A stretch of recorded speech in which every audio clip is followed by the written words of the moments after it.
Salam sehat. Kenapa seorang penderita COVID bisa mengalami sesak napas ya? Dan sesak napas merupakan gejala COVID yang paling ditakuti karena biasanya membutuhkan perawatan dengan menggunakan oksigen. Sesak napas pada pasien COVID itu biasanya disebabkan karena dua hal. Pertama adalah anxiety atau kecemasan ya. Bisa juga karena pneumonia atau terjadinya peradangan pada paru-paru. Pada anxiety itu terjadinya sesak napas disebabkan karena rasa takut membayangkan hal-hal yang akan terjadi di hari-hari kemudian ya, karena mindset daripada pasien tentang COVID itu sangat buruk.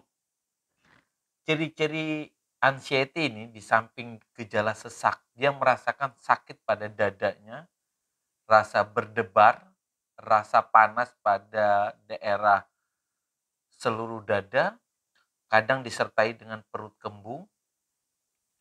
Nah, gejala yang lain itu kaki tangan dingin, pusing berputar. Pada pemeriksaan fisiknya kita temukan biasanya saturasi oksigennya masih bagus ya, di atas 95 dengan nadi antara 80 sampai 100 kali dalam 1 menit.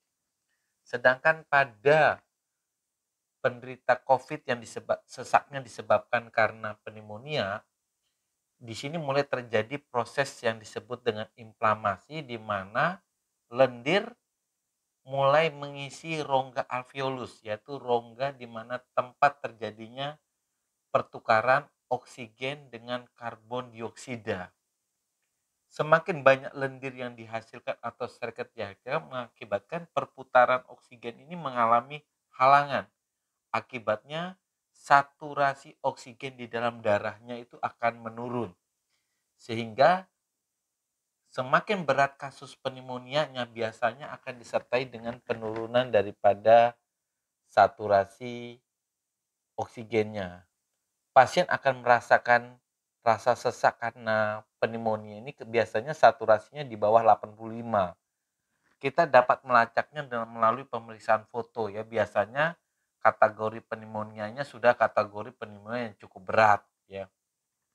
Situasi sekarang di mana bed rumah sakit ya full, sehingga rumah sakit memiliki keterbatasan untuk melakukan rawat inap, kemudian tabung oksigen yang mulai langka, kalaupun ada harganya mulai melonjak, sehingga kita perlu langkah-langkah agar gejala sesak itu mulai berkurang ya, mulai berkurang dengan melakukan hal-hal yang akan dokter jelaskan sebagai berikut.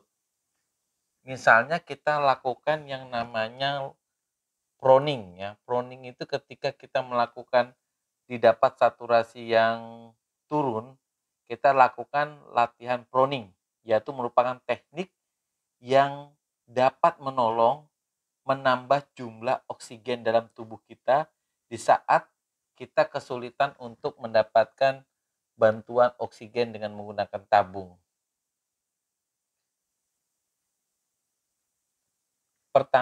Posisi pertama tidurlah dengan posisi tengkurap ya. Letakkan 3 bantal di posisi seperti di dalam gambar di bawah ini selama kurang lebih 30 menit. Posisi kedua, berbaring dengan posisi menyamping ke arah kanan. Di gambar ini juga dijelaskan dilakukan selama kurang lebih 30 menit. Sedangkan posisi yang ketiga, ini rebahkan badan dalam posisi setengah duduk. Yang juga nampak kita jelaskan dalam gambar ini kurang lebih berlangsung 30 menit.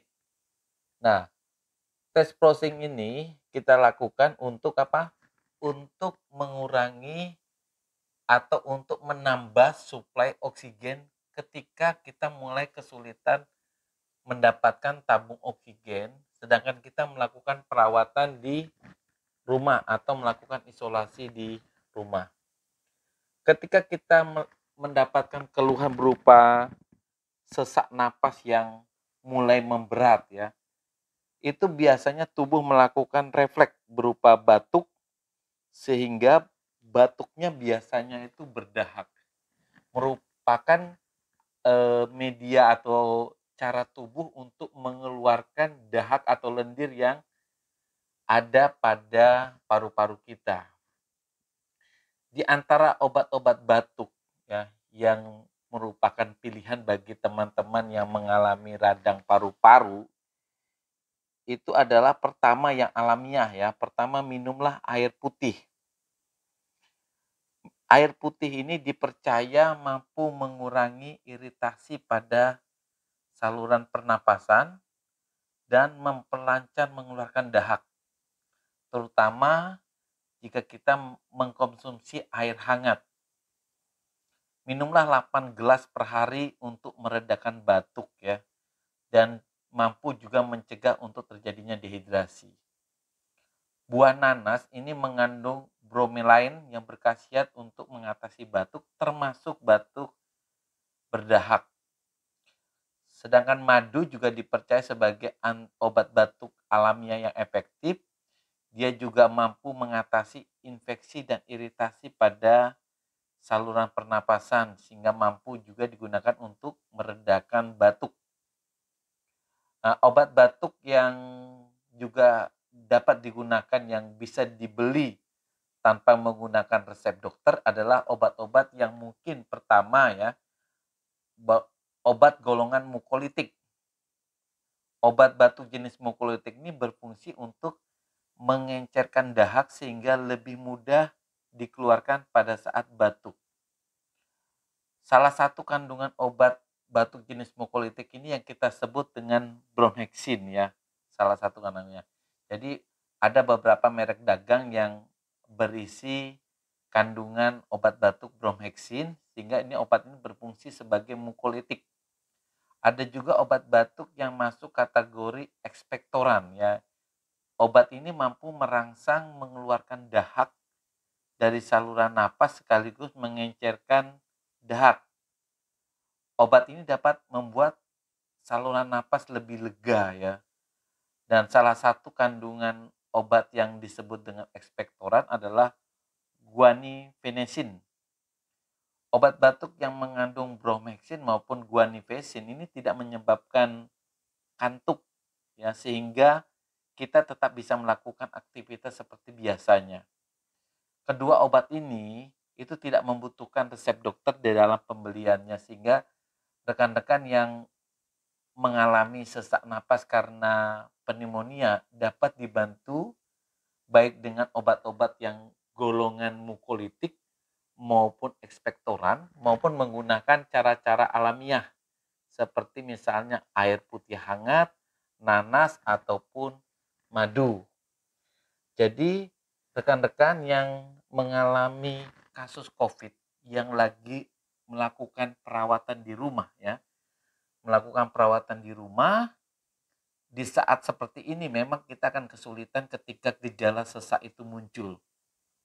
Gejala sesak muncul di mana tabung oksigen pun mulai langka untuk dicari. Kalaupun ada, harganya cukup meroket sehingga perlulah langkah-langkah sebagai berikut ya. Kalau bisa dokter simpulkan, pertama lakukan proning yang tadi dokter sudah jelaskan, mengkonsumsi air lebih banyak terutama air hangat, kemudian mengkonsumsi madu, nanas ataupun dibantu dengan obat-obat yang masuk ke dalam golongan obat mukolitik dan ekspektoran.